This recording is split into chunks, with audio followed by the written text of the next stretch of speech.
ஆண்டவராகிய இயேசு கிறிஸ்துவின் இனிய நாமத்துல அன்பின் வாழ்த்துக்கள்.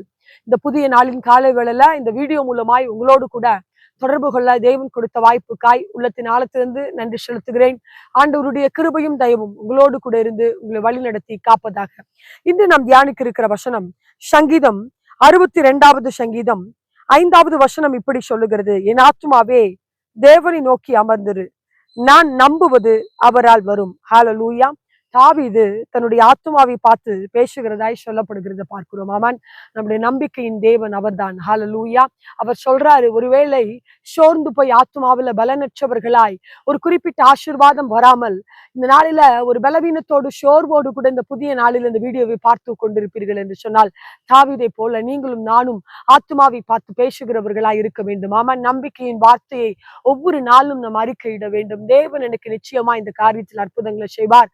ஆண்டவர் இந்த நாளில் என்னோடு கூட இருக்கிறார். என்னை நடத்துகிற தேவன், என்னை ஆசீர்வதிக்கிற தேவன் என்னோடு கூட இருக்கிறார் என்று நாம் சொல்லுகிறவர்களா இருக்கிறோம். தாவீது இங்கு சொல்லுகிறார், என் ஆத்துமாவே தேவனை நோக்கி அமர்ந்திரு, நீ நம்புகிறது அவராலே வரும். ஹல்லேலூயா. 1வது வசனத்துல வாசிக்கும் போது ஆத்துமாவை பார்த்து பேசுகிறார், அவராலே இரட்சிப்பு வரும் என்று சொல்லுகிறார். ஆமான், நம்முடைய நம்பிக்கை அவர்தான், நம்முடைய நங்கூரம் அவர்தான், நம்மை ஆசீர்வதிக்கிற தேவன் அவர்தான். வானத்தையும் பூமியும் அண்ட சராசரங்களையும் படைத்த தேவன், நம்மை ஆசீர்வதிக்க சுத்தம் வைத்திருக்கிற தேவனை ஒவ்வொரு நாளும் நம் நோக்கி பார்க்கிறவர்களாய், அவரிடத்துல ஜெபிக்கிறவர்களாய் நாம் இருக்கும் போது நாம் நம்புகிற காரியத்துல நமக்கு அற்புதங்களை செய்ய அவர் வல்லவராய் இருக்கிறார். தாவீது இப்படியாய் ஜெபிக்கிறான், ஆண்டவரே நீர் என் கோட்டை, என் அடைக்கலம், என் தேவன், நான் நம்பி இருக்கிற என் தேவன் என்று சொல்லுகிறார். நீங்களும் நானும் அவரை நம்புவோம், அவரையே சார்ந்திருப்போம். வசனம் இப்படி சொல்லுகிறது, உம்மை உறுதியாய் பற்றி கொண்ட மனதையுடையவன் உம்மையே நம்பி இருக்கிறபடியால நீர் அவனை பூரண சமாதானத்தோடு காத்துக்கொள்வீன்.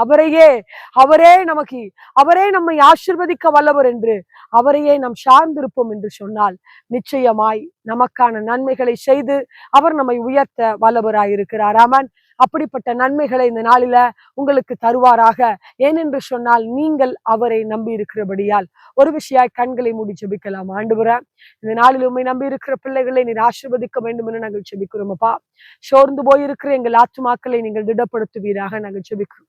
தாவீது தன்னைத்தானே திடப்படுத்தி கொண்டது போல, என் ஆத்துமாவே அவரையே நோக்கி நீ நம்பியிரு, நீ நம்புவது அவராலே வரும், அவரையே நோக்கி நீ சார்ந்திரு, அவரையே நோக்கி கொண்டிரு என்று சொல்லி தாவீது தன் ஆத்மாவோடு பேசினது போல இந்த நாளில நாங்களும் தைரியப்படுகிறோம், விசுவாசப்படுகிறோம். ஏன் என்று சொன்னால், நாங்கள் ஆராதிக்கிற தேவன் எங்களை தப்புவிக்க வல்லவர், நாங்கள் ஆராதிக்கிற தேவன் எங்களுக்கு அற்புதங்களை செய்ய வல்லவர் என்று சொல்லி உம்மை நம்பி இருக்கிறோம். ஆண்டவரே, உம்மை நம்பி இருக்கிற ஒருவரும் ஒரு நாளும் வெட்கப்பட்டு போவதில்லை என்று நாங்கள் பார்க்கிறோம். ஆண்டவரே, இந்த நாளில் உம்மை நம்பிக்கையோடு கூப்பிடுகிற ஒவ்வொருவருக்கும் அற்புதங்களை செய்யுங்க, நன்மைகளை செய்யுங்க, மேன்மைகளை செய்யுங்க, உயர்வை செய்யுங்க நாங்க ஜெபிக்கிறோம்.